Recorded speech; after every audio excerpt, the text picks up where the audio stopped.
করে খুঁজলাম, কোথাও একটি শিকারও মিলল না।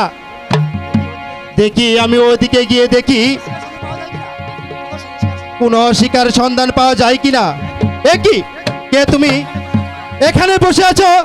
সত্য পরিচয় দাও, না তা না হলে আমার এই তীর তোমার বুকে ভেদ করবে।